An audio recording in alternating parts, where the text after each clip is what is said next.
من الشیطان الرجیم بسم اللہ الرحمن الرحیم السلام علیکم ورحمۃ اللہ وبرکاتہ۔ مجلس اتحاد المسلمین کے شریک معتمد جنرل سیکرٹری و سابقہ رکن اسمبلی جناب احمد پاشا قادری صاحب، شہر نشین پر تشریف فرما مجلس اتحاد المسلمین کے تمام اراکین اسمبلی و اراکین قانون ساز کونسل، مجلس اتحاد المسلمین کے غیور صدر و معتمدین،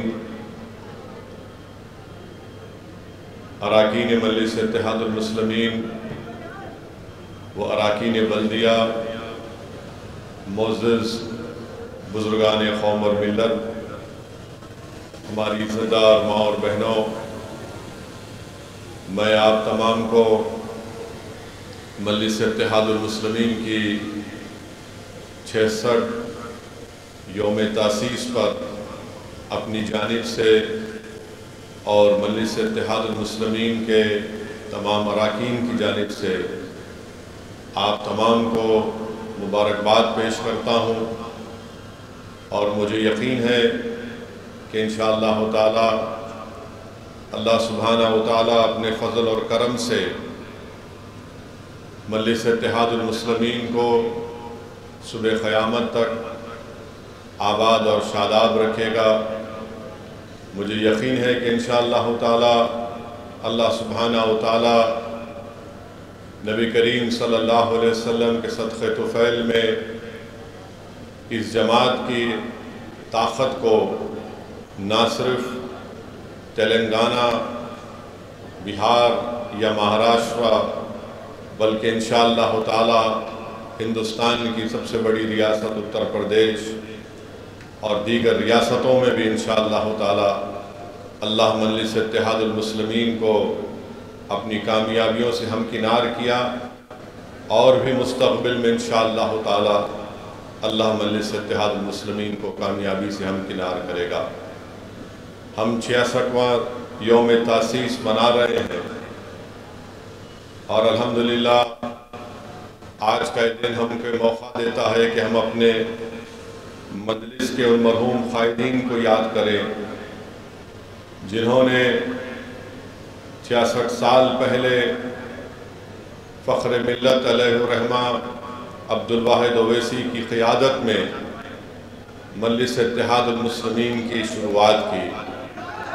بھائی آپ لوگ نہیں بولیں گے، میڈیا کو اپنا کام کرنے دیجئے، آپ سننے آئے ہیں، بیٹھیے آرام سے۔ 66 سال پہلے عبدالواحد اویسی علیہ الرحمہ نے اور مجلس اتحاد المسلمین کے تمام مرحوم قائدین نے مجلس اتحاد المسلمین کے سیاسی سفر کا آغاز کیا۔ فخر ملت عبدالواحد اویسی علیہ الرحمہ نے مجلس اتحاد المسلمین کا نام کل ہند مجلس اتحاد المسلمین رکھا۔ عبدالواحد اویسی نے مجلس اتحاد المسلمین کے دستور کو بنایا، اور دستور کو ہندوستان کی آئین، ہندوستان کے سمویدھان کے تابع کیا، اور مجلس اتحاد المسلمین نے اس بات کا اعلان کیا کہ ہم بھارت کی سیاست میں حصہ لیں گے،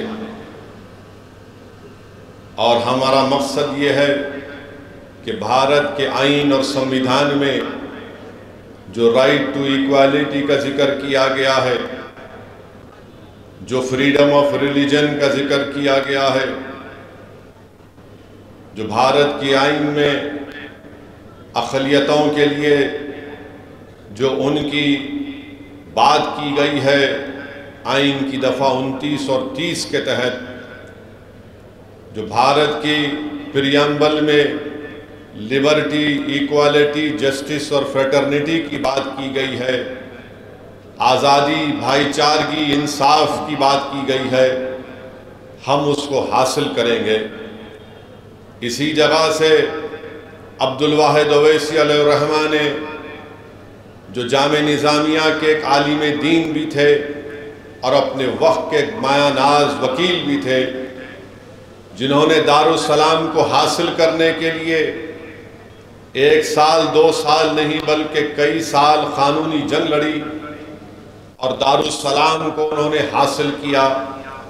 تو عبدالواحد اویسی نے دارالسلام کو حاصل کرنے کے بعد نہ صرف مقدمے میں کامیابی حاصل کی بلکہ یہاں پر حکومت کا قبضہ تھا، ان کے اس قبضے کے خلاف عبدالواحد اویسی نے ایک کرایہ حاصل کیا، اور کرایہ حاصل کرنے کے بعد عبدالواحد اویسی علیہ الرحمہ نے یہاں پر دارالسلام کے باہر ملیوں کی تعمیر کی، اور اسی جگہ پر ٹھہر کر مرحوم فخر ملت علیہ الرحمہ نے کہا تھا کہ میری نگاہیں دیکھ رہی ہیں کہ انشاءاللہ تعالی مجلس اتحاد المسلمین کا رکن اسمبلی اس وقت کی آندھرا پردیش کے اسمبلی میں رہیں گے۔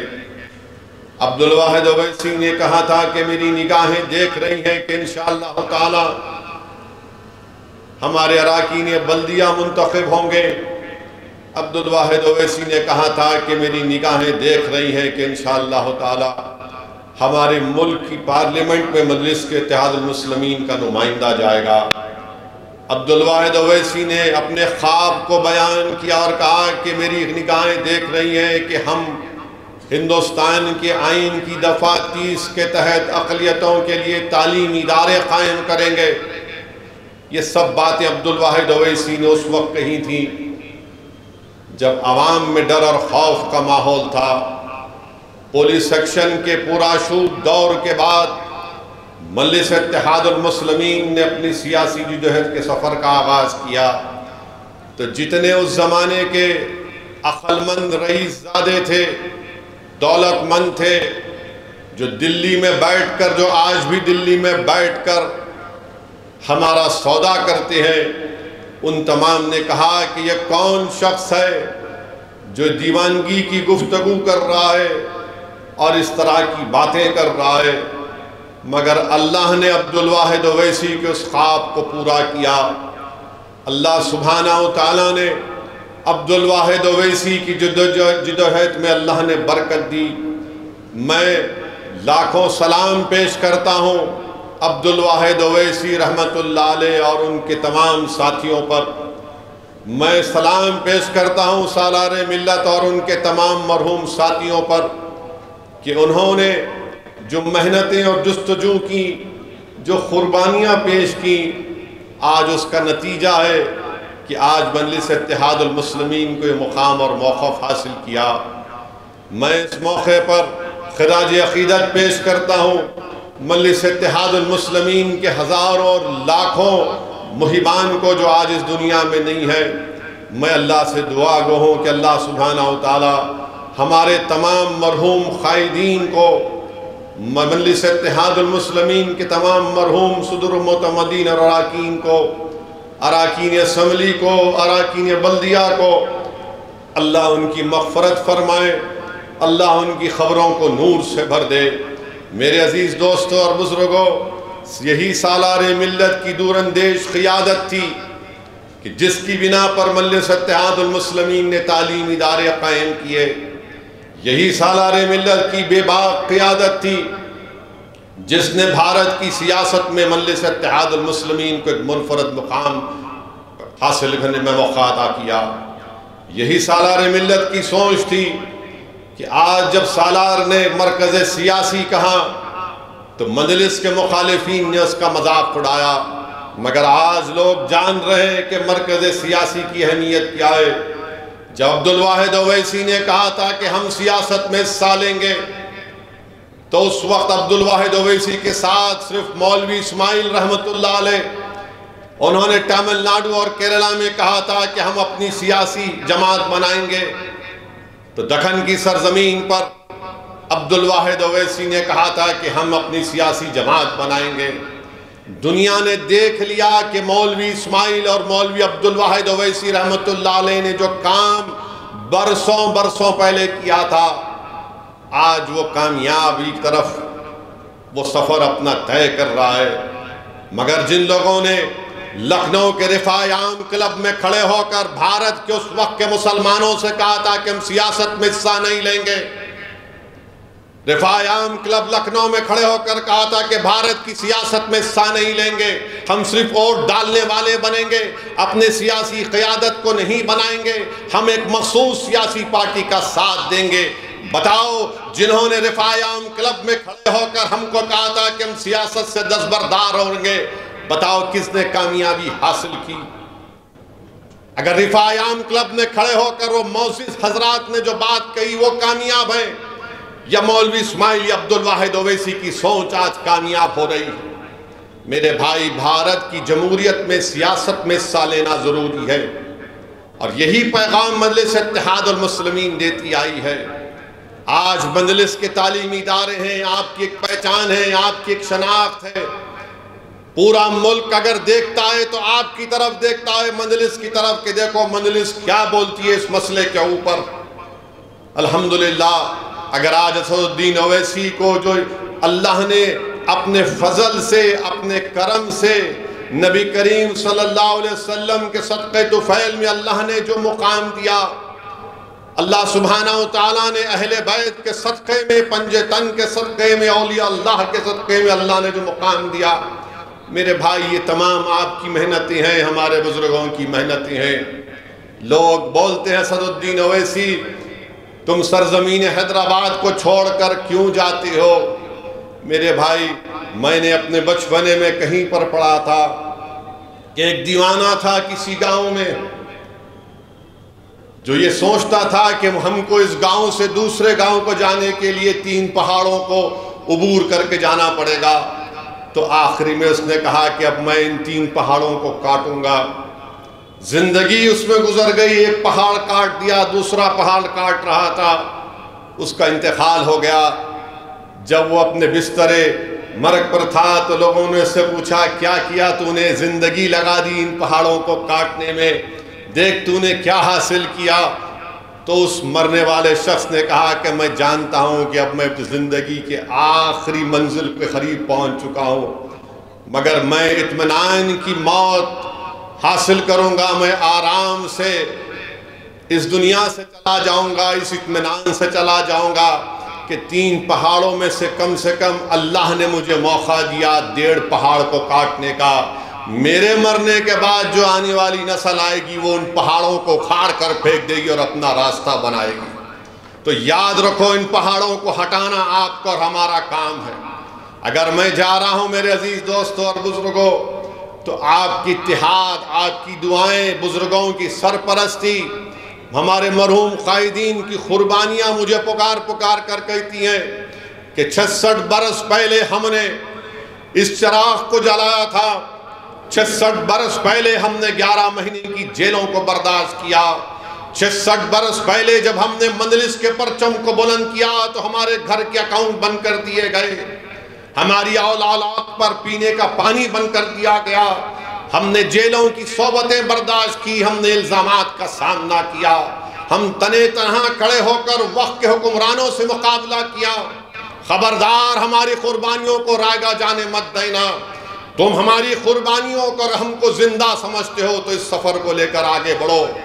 یہی میری زندگی کا مقصد ہے کہ جس چیز کی شروعات فخر ملت نے کی اپنے مرحوم قائدین کے ساتھ، جس جماعت کو سالار ملت نے اونچائیوں تک پہنچایا، اب ہمارا اور آپ کا کام یہ ہے میرے عزیز بزرگوں، میرے مجلس کے رفقا، میرے مجلس کے ساتھیوں، ہمارا کام یہ ہے کہ ہم اس کام کو اور آگے لے کر بڑھیں۔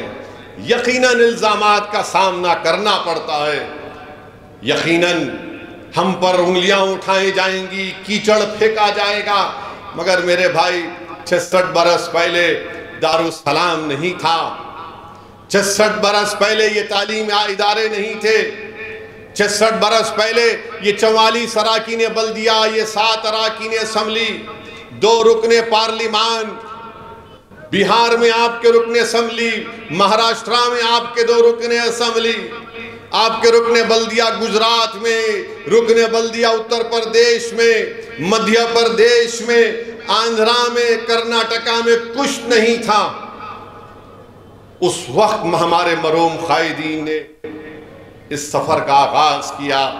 آج الحمدللہ ہمارے پاس یہ تمام چیزیں ہیں، یہ اللہ کا فضل اور کرم ہے کہ ہم نے اس کو حاصل کیا۔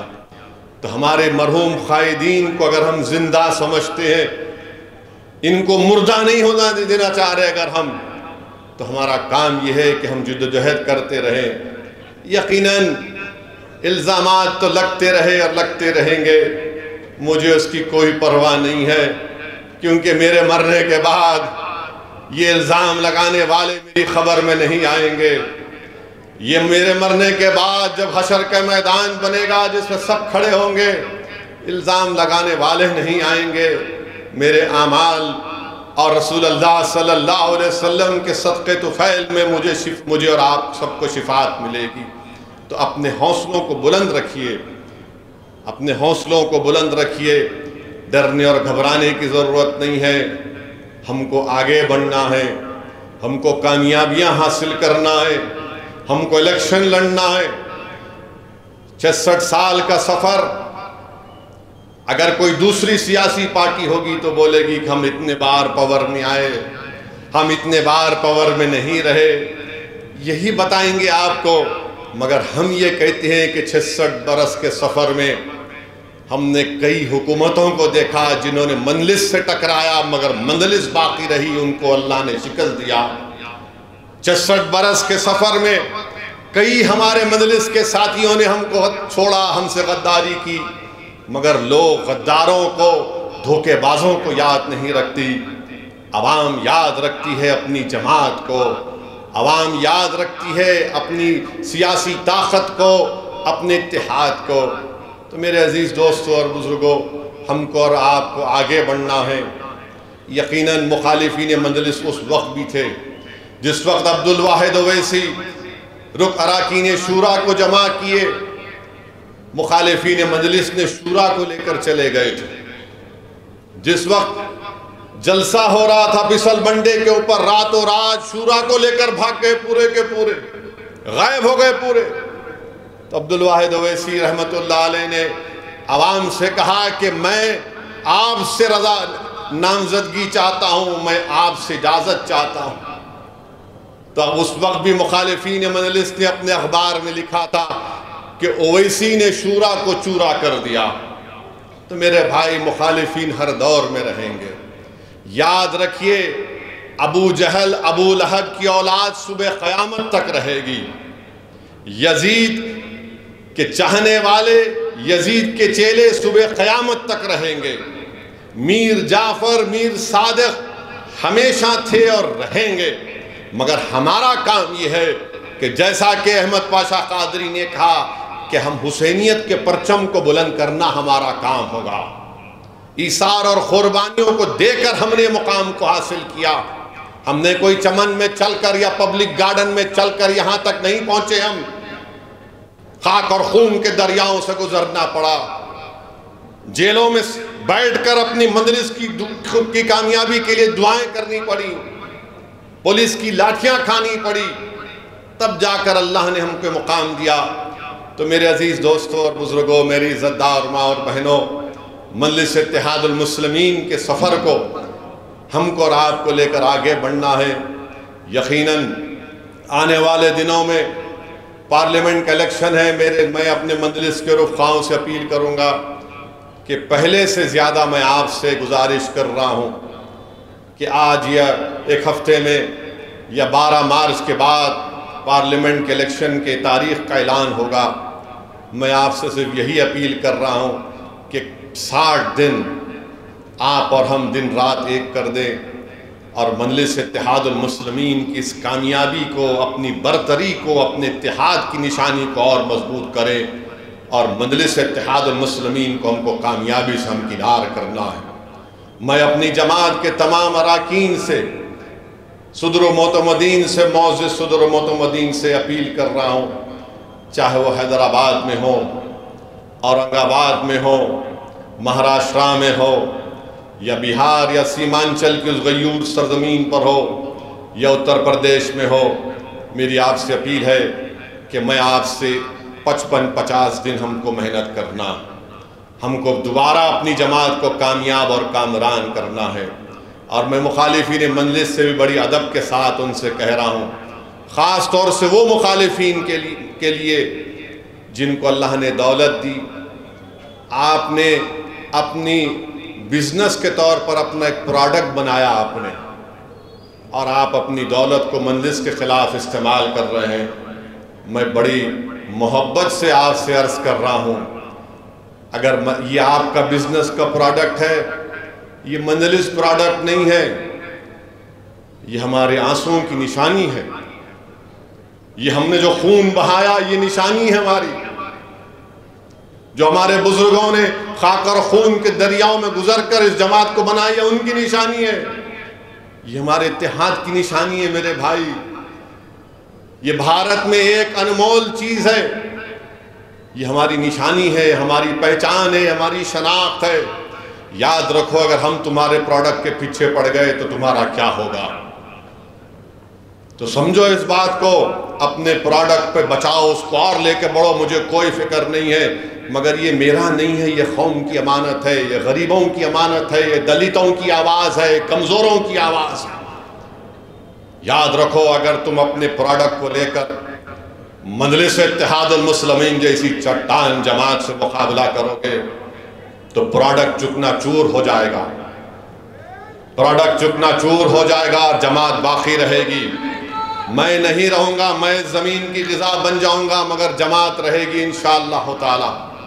تو آپ سے ہم عرض کر رہے ہیں، آپ خوش رہو، مگر میں اس بات کو ہرگز برداشت نہیں کروں گا کہ مجلس اتحاد المسلمین کے خلاف، جمہوریت ہے، اختلاف کرو آپ، مگر یاد رکھو اگر اختلاف کرنے کے طریقے اگر آپ تبدیل کریں گے تو ہم تو ہر وقت جنگ کے لیے تیار رہتے ہیں، ہم تو ہر وقت جنگ کے لیے تیار رہتے ہیں۔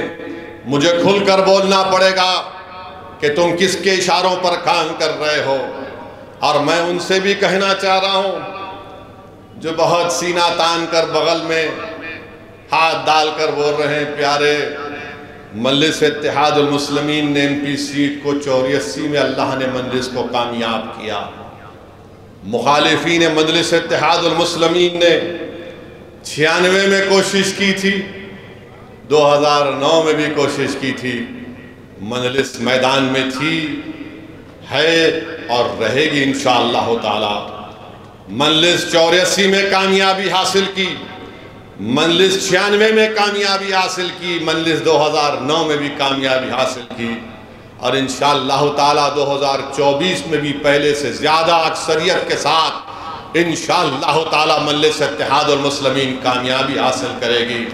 تم میدان چھوڑ کر نہیں بھاگنا، تم میدان چھوڑ کر نہیں بھاگنا، میں سب سے مقابلہ کرنے کے لیے تیار ہوں، تم بھاگنا نہیں۔ تم بہت باتیں کرتے ہو نا، آؤ اب دکھائیں گے تم کو حیدرآباد کیا ہوتا ہے، تم کو بتائیں گے الیکشن کیسا لڑا جاتا ہے، تمہارے گھر میں گھس کے مقابلہ کریں گے انشاءاللہ تعالی۔ تم اگر یہ سمجھتے ہو کہ ایک بار ہماری کمزوری کا تم نے فائدہ اٹھا لیا، ٹھیک ہے، اب ہم تمہاری کمزوریوں کو دیکھ کر اس کو نکالیں گے، مگر بھاگنا نہیں پیارے، آنا ٹھہرنا، کدھر بھی نہیں جانا، تم کو ایسا گھیرے میں لے کر آئیں گے کہ تم کو مقابلہ ہی کرنا پڑے گا انشاءاللہ تعالی۔ اور تم یہ نہیں بولنا ہم انا کے پیچھے کھڑے ہوئے ہیں، ارے تم انا کو لے کے آؤ، کس کو لے کے آتے، مگر تم چھوڑنا نہیں۔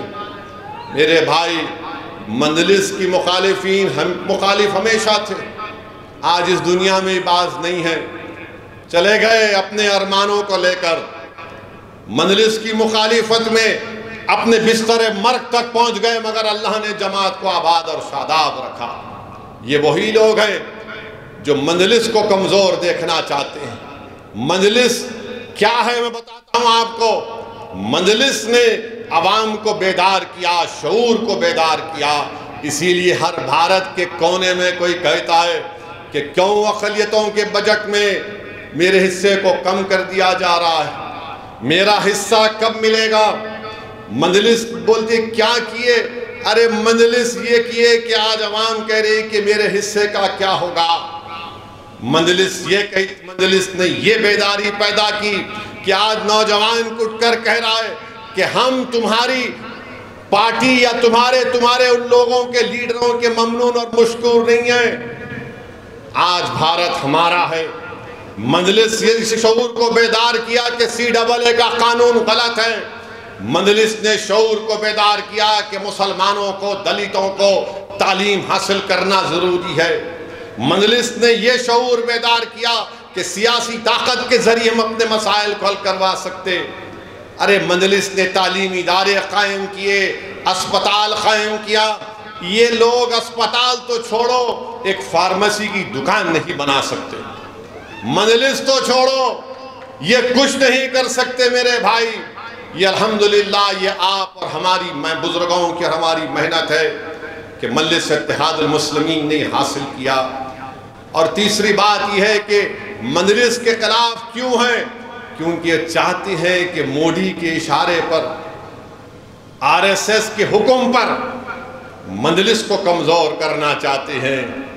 یہ چھوٹی BJP اور ان کے تمام ساتھی جو مجلس کی مخالفت چاہے حیدرآباد یا اورنگ آباد یا سیمانچل میں کرتے ہیں، یہ اصل میں RSS اور BJP کے حکم پر اور یہ نام نہاد سیکولر پارٹیوں کے دم چھلے بن کر یہ نہیں چاہتے کہ تمہاری سیاسی آواز رہے. یہ نہیں چاہتے کہ تمہاری سیاسی طاقت کا قلعہ ہمیشہ بنا رہے. یہ تمہارے اتحاد کے دشمن ہیں. یہ نفرت کرتے ہیں جب تم سوال کرتے ہو اپنی برابری کا. اسی لیے ان کا مقصد ایک ہی ہے کہ اپنی انانیت کو، اپنی انفرادیت کو برقرار رکھنے کے لیے یہ جماعت کو کمزور کرنا چاہتے ہیں. ارے تمہاری شخصیت ختم ہو جائے گی، جماعت آباد رہے گی. تمہاری انانیت کو مٹیا ملیت کر دے گا اللہ انشاءاللہ تعالی، مگر اجتماعیت کو اللہ برقرار رکھے گا. میرے عزیز دوستوں اور بزرگوں، آج آپ دیکھ رہے ہیں کہ پارلیمنٹ کا چناؤ الیکشن ہمارے سروں پر ہے. اور میں ایک بات آپ سے گزارش کرنا چاہوں گا کہ رمضان کا مہینہ آنے والا ہے، سایہ فگن کرنے والا. تو ماہ رمضان میں بھی ہم کو نہ صرف روزے رکھنا ہے جو مسلمان ہیں، بلکہ ہم کو اللہ سے اپنے رشتے کو مضبوط کرنا ہے. اور رمضان میں ہم کو الیکشن کیمپین بھی کرنا پڑے گا. نہیں معلوم تاریخ کب آئے گی.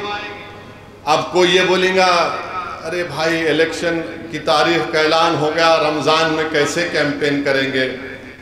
میرے بھائی جب پیٹ میں کچھ نہیں ہوتا نا، انسان اس وقت بہت ایکٹیو ہوتا ہے. جب پیٹ میں کچھ ہو جاتا تو نہیں بولتا ذرا آرام کر لے. اور رمضان میں ہی ہم کو الیکشن کی انتخابی مہم کو شروع کرنا پڑے گا. تاریخ کیا آئے گی میں نہیں جانتا، کوئی نہیں جانتا، مگر اللہ سے اپنے رشتے کو ہم جب مضبوط کریں گے اور ہم حالت روزہ میں جب اللہ سے دعا کریں گے اللہ ہم روزے کی حالت میں اپنی جماعت کے لیے ہم کام کر رہے ہیں، یا اللہ اس کو قبول کر لے، تو یقیناً اللہ سبحانہ و تعالیٰ روزے دار کی دعا کو رد نہیں کرتا. تو میرے عزیز دوستوں اور بزرگوں، رمضان کا مہینہ آ رہا ہے، اس کی قدر کریے. اور انشاءاللہ تعالیٰ ہم ایک پروگرام بنائیں گے کہ کیسے ہم اپنی جماعت کی سرگرمیوں کو، الیکشن کی سرگرمی کو اس ماہ مبارک میں ہم کیسا لے کر آگے بڑھ سکتے ہیں. اور مجلس اتحاد المسلمین کی کوشش یہی رہی ہے اور رہے گی کہ تیسری مرتبہ وطن عزیز کے وزیر اعظم نریندر مودی نہ بنے. ہماری کوشش یہی رہی کہ BJP اقتدار میں نہ آئے. انشاءاللہ تعالی ہم پھر سے کوشش کریں گے اور مجھے یقین ہے کہ انشاءاللہ تعالی اللہ سبحانہ و تعالی ہماری کوششوں کو قبول کرے گا اور اللہ سبحانہ و تعالی ہم کو کامیابی سے ہمکنار کرے گا. آج BJP کے پاس دکھانے کو کچھ بھی نہیں ہے. BJP کے پاس دکھانے کو کچھ بھی نہیں ہے. بے روزگاری نوجوانوں کا مخدر بن گیا. اتر پردیش میں 50 لاکھ پولیس کی نوکریوں کے لیے 50,000 نوکری کے لیے 50 لاکھ نوجوان اپلائی کرتے ہیں. کسی ریاست میں 10 پیون کی نوکری کے لیے 3,000 PhD کے لوگ اپلائی کر دیے. بھارت میں سب سے زیادہ اگر نوجوانوں بے روزگاری پوری دنیا میں ہے تو وطن عزیز بھارت میں ہے.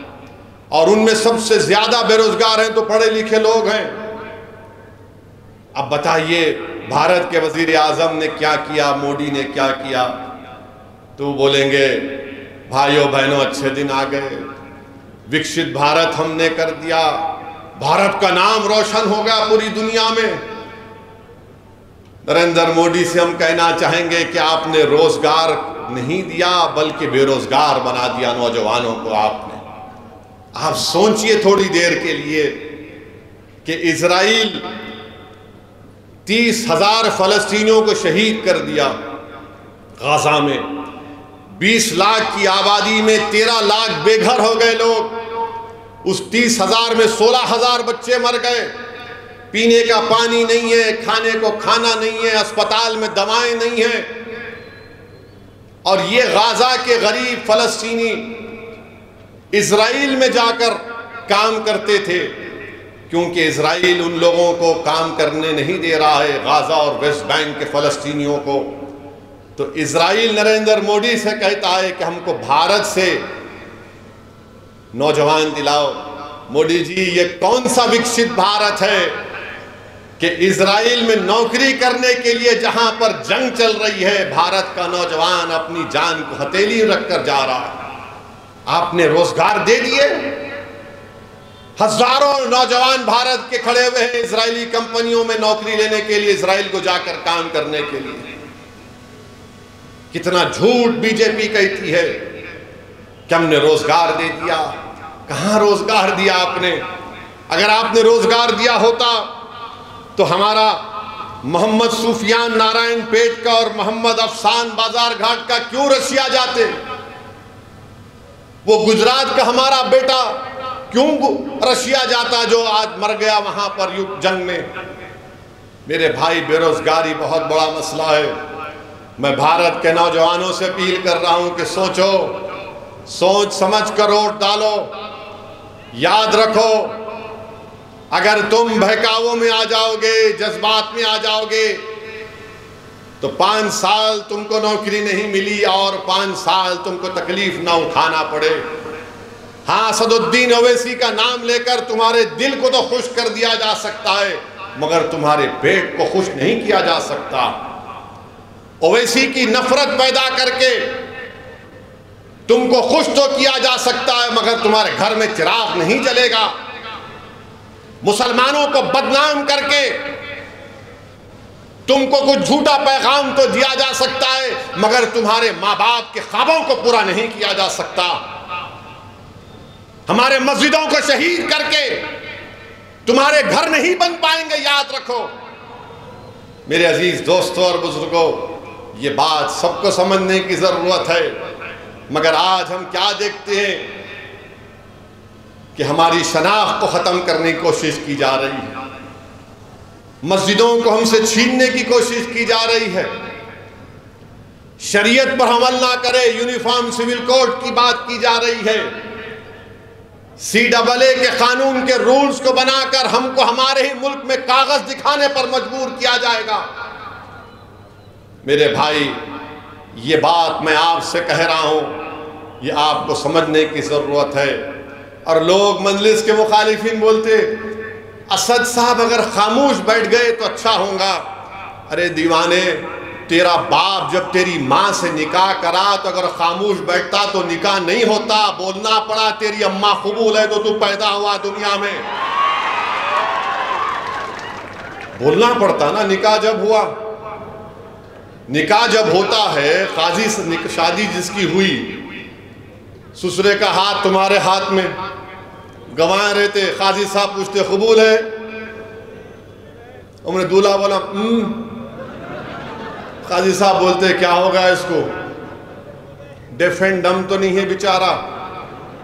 قاضی صاحب پھر پوچھتے قبول ہے؟ بولنا پڑتا قبول ہے، تو سسرا ہاتھ دباتا ہے ہاں۔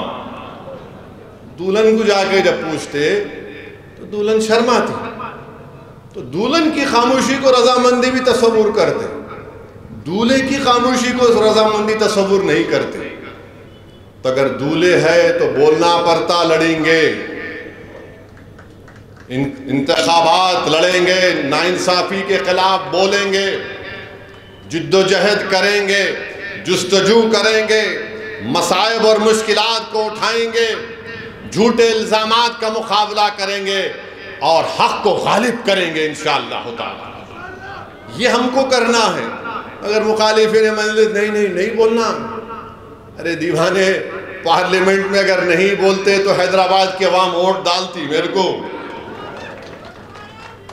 حیدرآباد کی عوام جانتی ہے کہ حیدرآباد کی عوام نے سالار کو دیکھا کیسے ایک شخص نے 20 سال تک بھارت کی پارلیمنٹ میں بے باک طریقے سے غریبوں اور مظلوموں کی آواز کو اٹھایا۔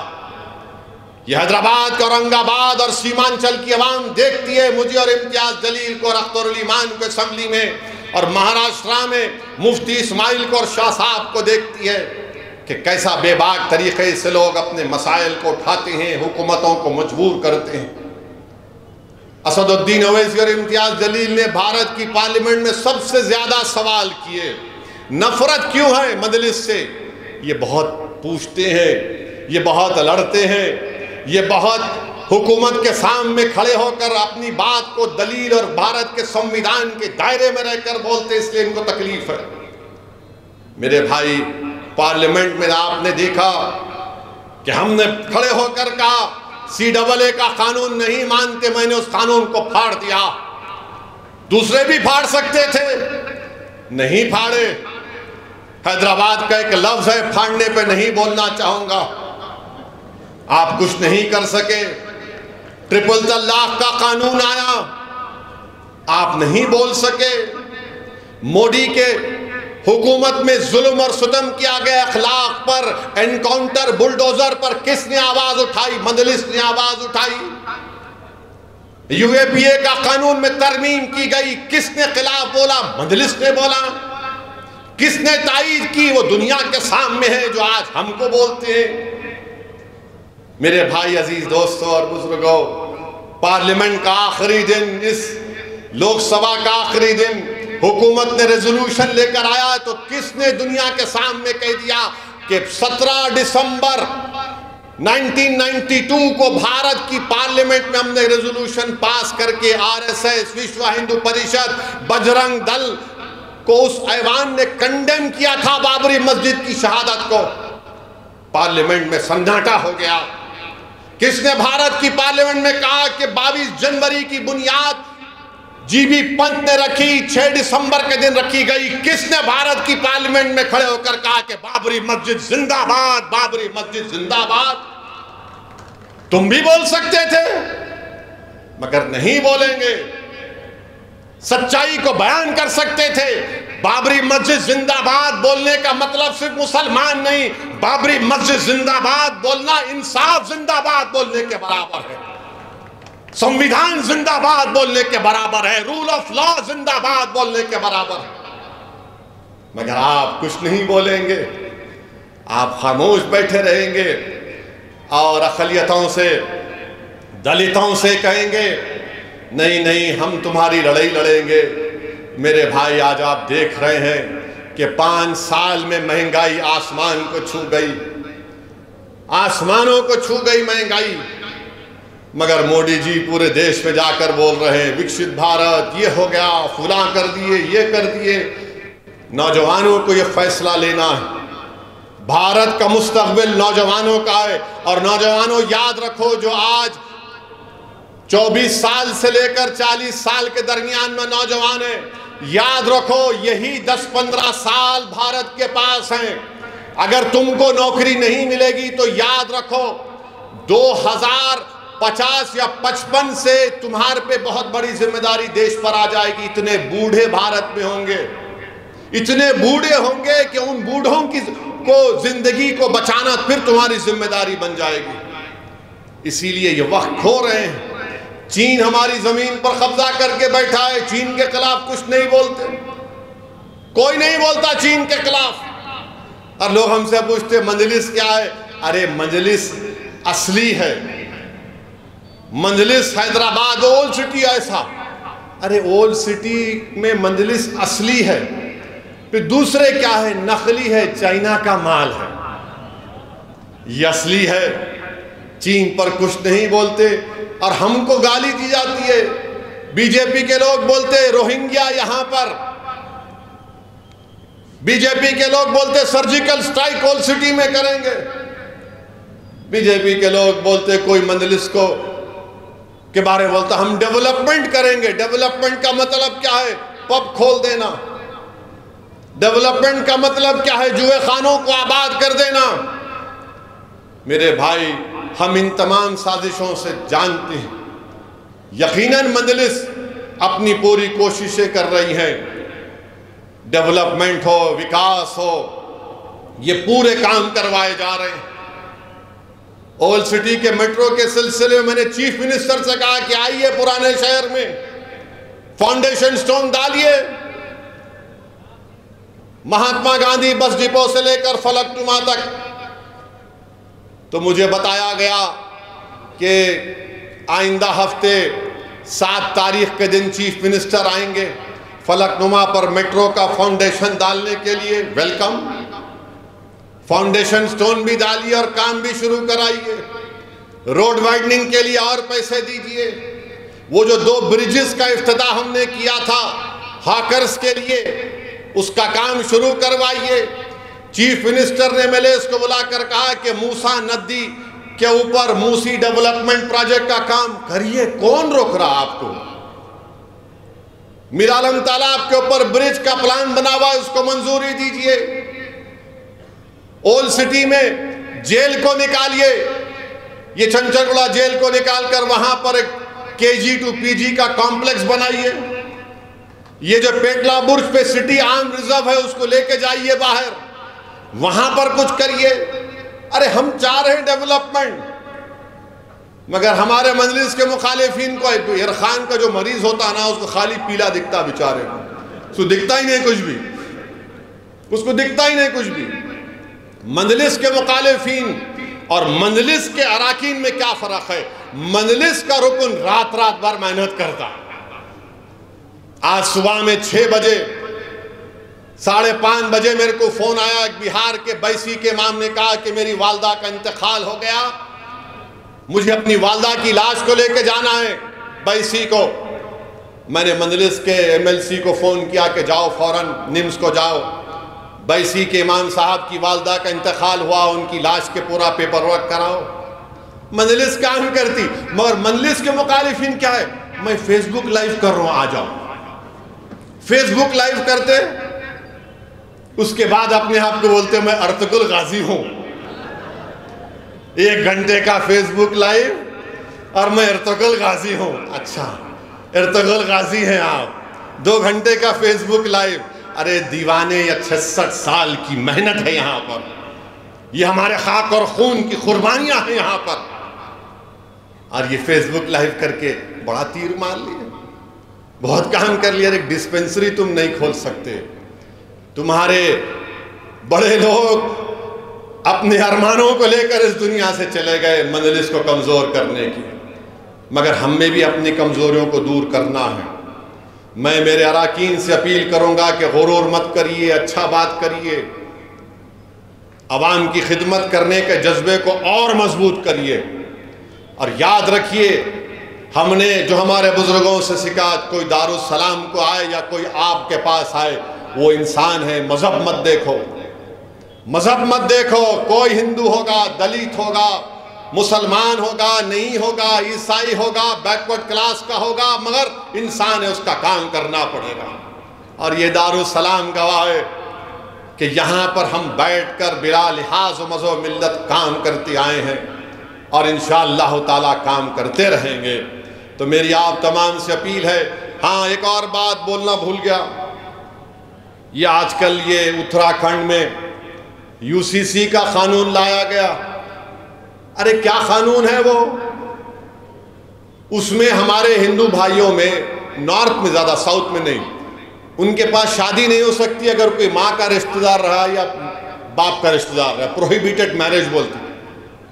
آپ ہم پہ ڈال دیے، ہمارے پاس شادی ہوتی مسلمانوں میں، ساؤتھ میں بھی ہندو بھائیوں میں ہوتی، مگر اتراکھنڈ میں بولے نہیں کرنا شادی۔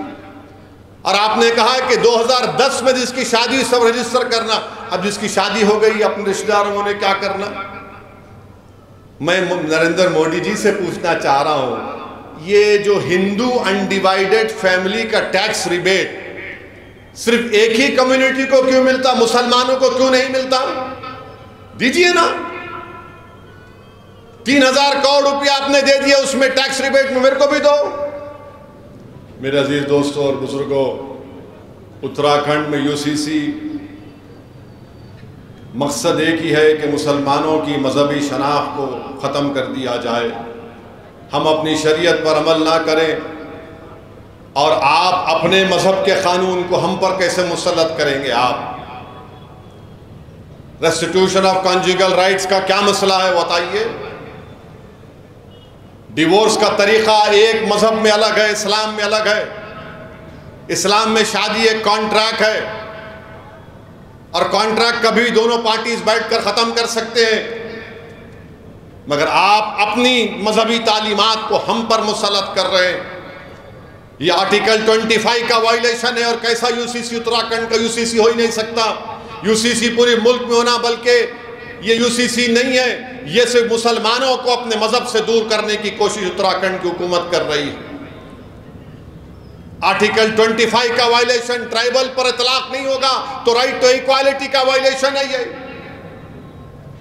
اور پھر الزام لگاتے ہیں کہ مسلم عورتوں کو ہم اچھا کرنا چاہتے ہیں۔ کیا اچھا کریں گے؟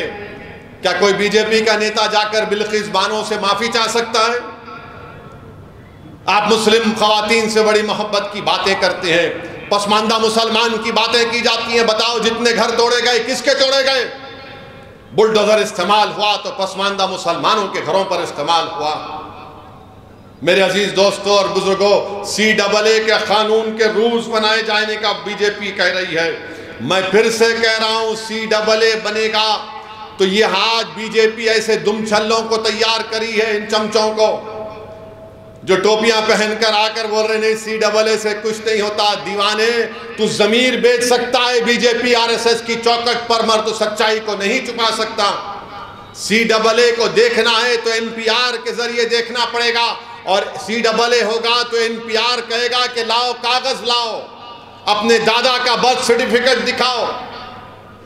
جو نہیں دکھائے گا ڈاؤٹ فل لسٹ میں اس کو ڈال دیا جائے گا۔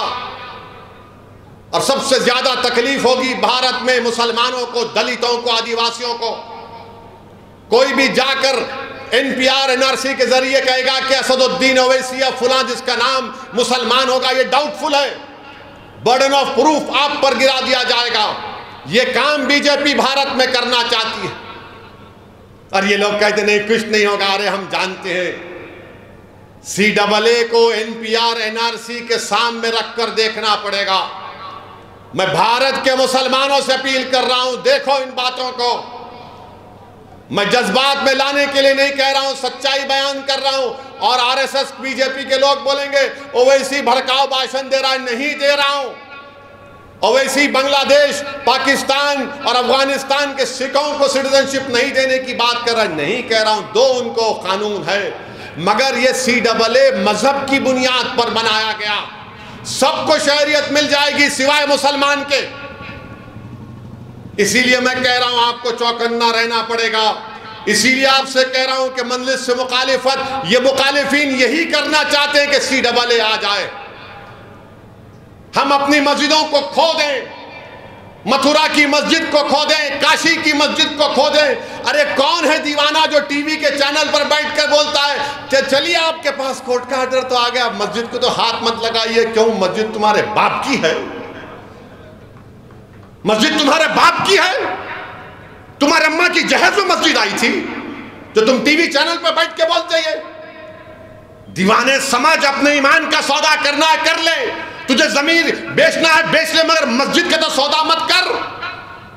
یہ ویسے لوگ ہیں، نہیں کہ یہ کر لو کر لو۔ میرے بھائی، متھرا کی جو عیدگاہ ہے 1960s میں مسلمان اور ہندو بھائیوں نے بیٹھ کر تصفیہ کر لیا، ایگریمنٹ کیا، مسلمانوں نے 8 ایکڑ زمین دی، اور اس ایگریمنٹ پر سنی وقف بورڈ کی اجازت سے کورٹ میں ایگریمنٹ داخل ہو۔ ہندو بھائیوں کی طرف سے ایگریمنٹ میں کون سائن کیا؟ پنڈت مالویہ نے سائن کیا۔ اب یہ آج کل کے یہ جو لوگ ہیں، کیا پنڈت مالویہ سے بڑے ہندو ہیں وہ لوگ؟ جو بات مسلمان اور ہندوؤں نے بیٹھ کر طے کر لی، ختم کر لیا مسئلے کو، آج 2023 میں اب اس کو شروع کر دیے، اور بار بار آپ کو بولتے تو دیکھو کاشی میں اس کا دیکھو کیسا ہے فوٹو۔ ارے دیوانے اس زمانے میں یوزڈ جو میٹیریل بچا اس کو استعمال کرتے تھے۔ اس سے کیا ثابت کر رہے آپ؟ کیا ثابت کرنا چاہ رہے آپ؟ میں نے جب کہا تھا حیدرآباد میں اپنی مسجدوں کو بچاؤ، اس کو آباد رکھو، تو یہ مجلس کے مخالفین شروع ہو گئے، اویسی دیکھو جذباتی بات کر رہا ہے۔ ارے تمہارے سامنے نظر نہیں آیا دلی کے 600 سالی پرانی مسجد کو توڑ دیا گیا، قبرستان جو بازو تھا اس کو توڑ دیا گیا، ایسا توڑے قبرستان کو کہ وہاں کے لوگ بتا رہے کہ خبروں کا کفن نکل کر باہر آ گیا ہڈیوں کے ساتھ۔ یہ ہو رہا ہے، میری بات کو سمجھو آپ کو اپنی طاقت کو مضبوط کرنا پڑے گا۔ سنہری باغ کی مسجد پارلیمنٹ سے قریب ہے، جب کبھی پارلیمنٹ کا سیشن چلتا ہے، جب وہاں سے پرائم منسٹر کا اگر کانوائے جاتا ہے یا بڑے منسٹر کا جاتا ہے، تو اس وقت مسجد میں نماز نہیں ہوتی کہ دوسری عبادت گاہوں کے سامنے سے جب پرائم منسٹر کا کانوائے جاتا ہے تو وہاں پر عبادت گاہوں میں عبادت نہیں ہوتی۔ یہ بتانا چاہ رہا ہوں آپ کو میرے بھائی، کیا یہ بھارت میں ایسا ہوگا؟ کتنا نشانہ بنائیں گے ہم کو آپ لوگ؟ 500 سال پہلے ایسا ہوا، ارے دیوانے پشپمترا سنگا کو کیا بولیں گے؟ کشمیر کے راجہ ہرش کو کیا بولیں گے؟ ان سے بھی تو انصاف کرو، پشپمترا سنگا کی بات کرو، راجہ ہرش کی بات کرو۔ نہیں، اسد الدین اویسی تم بولو مغلوں کے بارے میں، میں بولوں مغلوں کے بارے میں؟ بریانی غبا غب کھاتے وہ کیا ہے؟ ہر چیز میں مذہب کو جوڑ دو، نفرت پھیلاؤ مسلمانوں کے بارے میں، اور مجلس کے مخالفین بھی انہی کے ساتھ ملے ہوئے ہیں۔ مجلس کے مخالفین اس ایجنڈے کو پورا کرنا چاہتے ہیں، چاہے حیدرآباد ہو، اورنگ آباد ہو، یا سیمانچل کی غیور سرزمین ہو۔ اور پھر اب ایک نیا مسئلہ شروع کرے، غزوہ ہند۔ غزوہ ہند، میرے پاس ایک صاحب آئے تھے، دل کی بھڑاس پوری نکالا ان کے سامنے میں، بلا تم میرے سامنے بیٹھ کر غزوہ ہند کی بات کر رہے؟ میں نے ان سے پوچھا تم کو معلوم مولانا کفایت اللہ کافی کون تھے؟ تو حسب عادت یہ سنگیوں کو کچھ نہیں معلوم۔ بولے کون تھے انہوں مولانا؟ ملا مولانا کفایت اللہ کافی مجاہد آزادی کے تھے، مراد آباد کے تھے، انگریزوں کے خلاف جہاد کا فتویٰ دیا، پیر طریقت تھے۔ اور جب مولانا کفایت اللہ کافی نے فتویٰ دیا تو انگریز اتنا مارتے تھے ان کو کہ ایک مرتبہ انگریزوں نے مولانا کفایت اللہ کے اس جسم کے اوپر استری چلا دی، گرم استری چلا دی، پورا جسم لہو لہان کر دیا۔ اور جب مولانا کفایت اللہ کافی رحمت اللہ علیہ کو پھانسی کی سزا دی جا رہی تھی تو سنو جو غزوہ ہند کی بات ہم سے پوچھنا چاہتے ہیں، مولانا کفایت اللہ کافی کی زبان پر کیا تھا؟ پھانسی کا پھندا تھا، عاشق رسول تھے۔ مولانا کفایت اللہ کافی کے زبان سے یہ نعت نکل رہی تھی کہ کوئی گل باقی رہے گا نہ چمن رہ جائے گا، پر رسول اللہ کا دین حسن رہ جائے گا۔ مولانا کفایت اللہ کافی کے زبان سے نعت نکل رہی تھی، اور مولانا کفایت اللہ کافی کہہ رہے تھے کہ نام شہان جہاں مٹ جائے گا، لیکن یہاں حشر تک نام پنجتن رہ جائے گا۔ مولانا کفایت اللہ کافی پھانسی کا پھندا گلے میں پڑ گیا۔ مولانا کفایت اللہ کافی نے اپنی زبان سے کہا سب فنا ہو جائیں گے کافی، لیکن حشر تک نعت حضرت کا زبانوں پر سخن رہ جائے گا۔ تم غزوہ ہند کی بات ہم سے کرتے ہو؟ یہ مولوی اسماعیل جو مکہ مسجد کے امام تھے، جنہوں نے انگریزوں کے خلاف لوگوں کو جمع کیا، رمضان کے مہینے میں جمعے کا خطبہ دیا اور کہا سلطان بازار چلو وومن ریزیڈنسی، انگریزوں کے خلاف لڑنا ہے۔ کالا پانی کا سب سے پہلا مجرم جو بھارت کے مسلمانوں سے غزوہ ہند کی بات کرے، سنو بے شرمو، سنو بے شرمو جو ہماری وفاداریوں پر شک کرتے ہیں، بھارت کی آزادی کی جنگ میں پہلا کالا پانی کی سزا کاٹنے والا حیدرآبادی تھا۔ غزوہ ہند کی بات پوچھنے والوں بے ایمانوں، فضل حق خیرآبادی کون تھا جس نے انگریزوں سے سودا نہیں کیا؟ غزوہ ہند کی بات کرنے والے پوچھو، بتاؤ ہم کو، مالٹا کی جیل میں تم تھے، تمہارا باپ تھا؟ مولانا محمود الحسن، حسین احمد مدنی تھے وہاں پر، سردی میں کھلے میدان میں رکھ دیا گیا کئی مہینے ان کو۔ جوہر برادران کون تھے؟ ایک کا تو انتقال ملک سے باہر ہو گیا، اللہ نے ان کو، ان کے جسم کو اجازت دی تدفین کرنے کی بیت المقدس میں۔ غزوہ ہند کی بات ہم سے کرتے ہو؟ شرم کرو بے ایمانو، تم اتنی نفرت کر رہے ہو مسلمانوں سے، کیا تم بھول گئے بریگیڈیئر عثمان کون تھا؟ کون تھا بریگیڈیئر عثمان جو پاکستان کے خلاف لڑ کے اپنی جان کی شہادت دے دیا؟ غزوہ ہند کی بات ہم سے کرنے والا بتاؤ، وحدار عبدالحمید کون تھا؟ کس کی ماں کی کوکھ سے پیدا ہوا تھا؟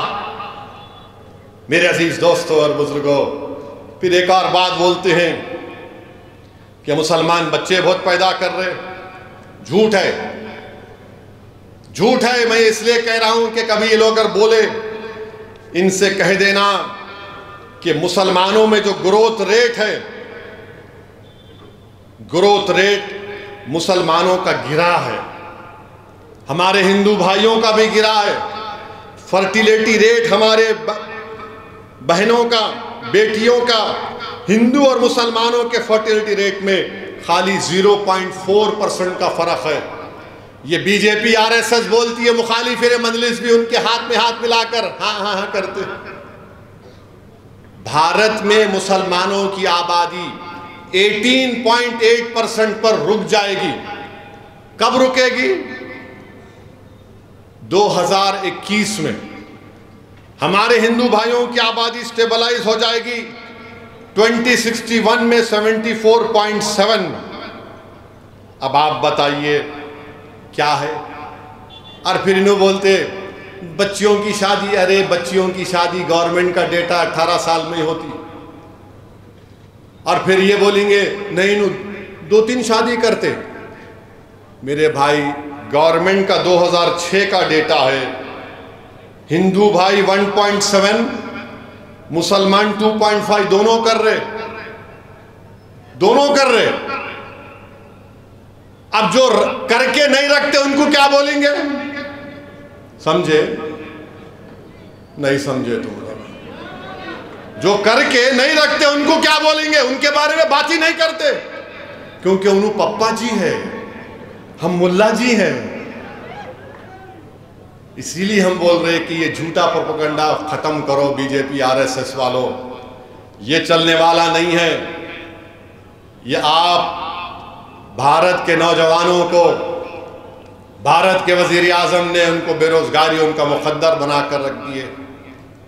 میں بھارت کی عوام سے اپیل کر رہا ہوں کہ آپ دیکھ لو، یہ سب چیزیں ہیں، اور بار بار مجلس سے اور بھارت کے دلت اور مسلمانوں سے بولنا کہ سیکولرزم کو بچا لو، یہ ہماری ذمہ داری نہیں ہے، تمہاری ہے۔ اب الیکشن آئیں گا، اب شروع ہو گیا، نہیں وہاں نہ لڑو نا آپ اسد بھائی، وہاں مت جائیے آپ، وہاں مت لڑیے آپ، وہاں مت لڑیے آپ۔ تو کیا کرنا؟ میں کیا کروں؟ میں تم کر رہے نا سیاست 60-70 سال سے، کیا حاصل کیے بولو؟ تم جس پارٹی کا سپورٹ کیے اس نے کیا کیا بتاؤ میرے کو؟ اسد الدین اویسی کے جانے سے ایسا ہوتا۔ ہماچل پردیش کیا میں اڑ کے گیا تھا؟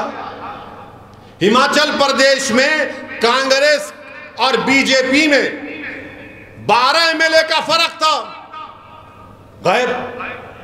اب کس کو بولیں گے وہاں پر؟ اتر پردیش میں سماجوادی پارٹی کے 6 MLA کود گئے بی جے پی میں۔ کیوں کودے؟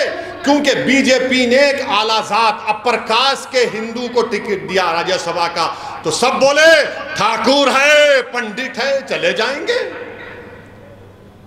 اور ہم لڑ رہے ہیں تمام کے لیے، میں فرقہ پرست، وہ کریں گے کچھ نہیں، تو کون بولے گا ان کو بی ٹیم؟ مہاراشٹرا میں الٹ پلٹ ہو گئی، یہ ناندیڑ کے اشوک راؤ بی جے پی میں چلے گئے، سناٹا ہے، منہ پہ کوئی آواز نہیں آتی۔ اب ہلو شروع ہو گیا خاموشی سے، اسد صاحب کیا ہونے والا ہے 24 میں؟ میں ان لوگوں سے کہہ رہا ہوں اللہ آپ کو دماغ دیا، آپ دیکھ نہیں رہے کیا ہوگا؟ آپ کو نظر نہیں آ رہا نوشتہ دیوار؟ کیوں بیوقوف بنتے ہو؟ کیوں اپنے آنکھوں پر پردہ ڈال کر بیٹھے ہو؟ ہوش کے ناخن لو، دیکھو تمہاری بربادی کے منصوبے بنائے جا رہے ہیں، تمہیں صف ہستی سے مٹانے کی کوششیں کی جائیں گی، تمہاری شناخت کو چھین لیا جائے گا، تمہارے برسوں کا اتحاد کو تارا تارا کر دیا جائے گا، تم کو مذہب سے دور کر دیا جائے گا۔ تم کو نہیں نظر آ رہا یہ؟ تو کیا نظر آ رہا ہے تم کو بتاؤ؟ ارے کبھی اپنے آپ کو تو مضبوط کرو، کبھی اپنے آپ کو تو ووٹ ڈالو، یہی تو میں کہہ رہا ہوں، اپنے آپ کو ووٹ ڈالو۔ اختر علی مان اگر کشن گنج سے ایم پی بنے گا تو کس کا فائدہ ہوگا؟ امتیاز جلیل انشاءاللہ دوبارہ ایم پی بنے گا تو کس کا فائدہ ہوگا بتاؤ؟ اسد الدین اویسی دوبارہ اگر حیدرآباد کا ایم پی بنے گا تو میرا فائدہ ہوگا؟ نہیں، یہ غریبوں کا فائدہ ہوگا، تمہارے اتحاد کی کامیابی ہوگی، تمہارے سیاسی شعور کی کامیابی ہوگی، تم ایک طاقتور جواب دو گے ووٹ کے ذریعے ان ظالم طاقتوں کو جو ہماری شناخت کو مٹانا چاہتے ہیں۔ تو میرے عزیز دوستوں اور بزرگوں، یہی پیغام آپ کو دینا تھا آج یوم تاسیس کے دن۔ اپنی جماعت کو مضبوط رکھیے، اور صرف 50 دن چاہ رہا ہوں میں تمام اراکین سے، میں 50 دن چاہ رہا ہوں ہماری ماں اور بہنوں سے، آپ کو نکل کر ووٹ ڈالنا پڑے گا۔ یاد رکھو میری عزت دار ماں اور بہنوں، دلتوں، مسلمانوں، غریبوں، بے روزگار نوجوانوں، تم کو ووٹ ڈالنا پڑے گا۔ مسجدیں تم سے پکار پکار کر کہیں گی تم ووٹ ڈال کر کامیاب کرو مجلس کو، کیونکہ یہی لوگ مسجد کو آباد رکھنے کی بات کرتے ہیں، جو بلڈوزر کے خلاف آواز اٹھا رہے ہیں، جن کے گھر برباد کر دیے گئے، اس مسمار گھر میں رہنے والی خواتین اور بچے پکار پکار کر کہہ رہے ہیں کہ ہم ننگے سر آسمان کی زندگی گزارنے پر مجبور ہو گئے، مجلس کو مت چھوڑو، مجلس کو کامیاب کرو۔ جن کو جھوٹے الزامات کے تحت انکاؤنٹر کیا گیا، ان مرومین کے خاندان کے لوگ دعا کر رہے ہیں کہ پروردگار کوئی تو ہے جو ہماری داد فریاد کرتا ہے۔ یہ بچے، یہ نوجوان مستقبل تم کو کہہ رہا ہوں، آؤ مجلس اتحاد المسلمین کو اور مضبوط کرو۔ مخالفین مجلس سے بھی کہہ رہا ہوں، چھوڑو، تم کو میں پسند نہیں نا تو مجھے ختم کر دو، مگر کوئی تو متبادل بتاؤ جو تمہارے اتحاد کے دشمن جو تمہاری شناخت کو ختم کرنا چاہتے۔ میرے عزیز دوستوں اور بزرگوں، آنے والے پارلیمنٹ الیکشن ہمارے لیے اہم ہے۔ مجلس اتحاد المسلمین کو کامیاب کریے۔ سرزمین حیدرآباد پر ہم نے کوئی گڑبڑ فساد ہونے نہیں دیا، امن کو برقرار رکھا، باوجود اس کے کہ ہمیشہ گالیاں دی جاتی ہم کو، گندگی بیان کرتے ہیں، مگر ہم نے امن کو مضبوط کیا، امن کو مضبوط رکھیں گے، یقیناً بی جے پی کو ہرائیں گے، مگر جہاں پر مجلس لڑے گی وہاں پر مجلس کو کامیاب کرنا پڑے گا آپ کو۔ ہم بی جے پی کا کبھی ساتھ دیے نہ کبھی دیں گے انشاءاللہ تعالیٰ۔ تم ساتھ دے رہے ہو، تم بی جے پی کو موقع دے رہے ہو، تمہاری پارٹی کے لوگ کود کود کر بی جے پی کے گود میں جا کر بیٹھ رہے ہو۔ ہم نہیں جا رہے ہیں، سیکولرزم کا نام لے کر تم نے ہمارے ووٹ کو حاصل کیا، تم نے بہار کو بی جے پی کے گود میں ڈال دیا، تم نے مہاراشٹر کو مودی کے جھولی میں ڈال دیا، تم نے ہماچل کو اب بی جے پی کے جھولی میں ڈال رہے ہو۔ ہماری وجہ سے مودی وزیر اعظم نہیں بن رہا، تم سیکولر نام نہاد سیکولر پارٹیوں کی نااہلی کی وجہ سے مودی وزیر اعظم بن رہا ہے۔ تم مودی کو روکنا تمہارا کام ہے، ہم تو کھڑے ہوئے ہیں۔ 2019 کا سی ایس ڈی ایس کا ڈیٹا اٹھا کر دیکھ لو، ذات برادریوں نے کتنے ووٹ مودی کو دیے، مسلمانوں نے کتنے دیے۔ میرے عزیز دوستوں اور بزرگوں، میرے مجلس کے رفقا، میری آپ سے گزارش ہے کہ آپ کو اور ہم کو مل کر کام کرنا ہے۔ یہ حیدرآباد کی سیٹ یہ صرف مجلس کی نہیں ہے، یہ بھارت کے غریب اور مظلوموں کی ایک آواز ہے۔ یہ حیدرآباد کی سیٹ صرف مجلس کی نہیں ہے، یہ ان غریبوں اور مظلوموں کی ایک پہچان ہے۔ یہ حیدرآباد کی سیٹ صرف مجلس کی نہیں ہے، بلکہ بھارت کے ان غیور لوگوں کی، ان بے بس لوگوں کی ایک آواز ہے جو چاہتے ہیں کہ بھارت کی پارلیمنٹ میں ان کے جذبات کی ترجمانی کرتے رہے۔ یہ حیدرآباد کی سیٹ صرف تمہاری نہیں ہے، بھارت کے ان غیور نوجوانوں کی ایک آواز ہے جو یہ سمجھتی ہے کہ ہمارے خوابوں کو پورا کرنے کی ایک آواز بھارت کی پارلیمنٹ میں حیدرآباد ہو، اورنگ آباد ہو، سیمانچل ہو یا دیش کے کونے میں کہاں پر ہو، وہ آواز اٹھے۔ تو میری آپ تمام سے گزارش ہے کہ مجلس کو مضبوط کریے۔ اور میں آخر میں جناب سنبھل کے رکن سابقہ رکن پارلیمان جناب شفیق الرحمان برق کو بھی ان کو خراج عقیدت پیش کرتا ہوں کہ حضرت بڑے بے لوث خدمت گزار تھے، بے باک ایم پی تھے برق صاحب۔ میری اللہ سے دعا ہے کہ اللہ سبحانہ و تعالیٰ ان کی مغفرت فرمائے۔ شفیق الرحمان برق صاحب رحمت اللہ علیہ سالار ملت کے ساتھی تھے، اور میں نے ان کو کئی مرتبہ پارلیمنٹ میں دیکھا کہ بے باک طریقے سے ملت مظلومہ کی ترجمانی کرتے تھے۔ اور ہم نے ایک مرتبہ ان کے پوتے کو بھی ٹکٹ دیا تھا اسمبلی کے الیکشن میں، تو برق صاحب کے ساتھ کئی جلسوں کو مجھے مخاطب کرنے کا موقع ملا۔ یقیناً برق صاحب کی کمی نہ صرف سنبھل کی عوام کو محسوس ہوگی، بلکہ ہر اس شخص کو محسوس ہوگی جو پارلیمنٹ میں اپنی بے باک آواز کو سنتا تھا۔ میری اللہ سے دعا ہے کہ اللہ شفیق الرحمان برق صاحب کی مغفرت فرمائے، ان کے افراد خاندان کو اللہ صبر جمیل عطا کرے۔ اور میرے عزیز دوستوں اور بزرگوں، آئیے اس پیغام کو لے کر اٹھیے کہ آنے والے پارلیمنٹ کے الیکشن میں ایک ہو کر اپنی آواز کو پارلیمنٹ میں بھجائیں گے، بی جے پی کو روکیں گے، تیسری مرتبہ مودی کو وزیر اعظم بننے سے روکیں گے۔ یہی ہمارا پیغام اور نصب العین ہونا چاہیے۔ السلام علیکم ورحمۃ اللہ وبرکاتہ۔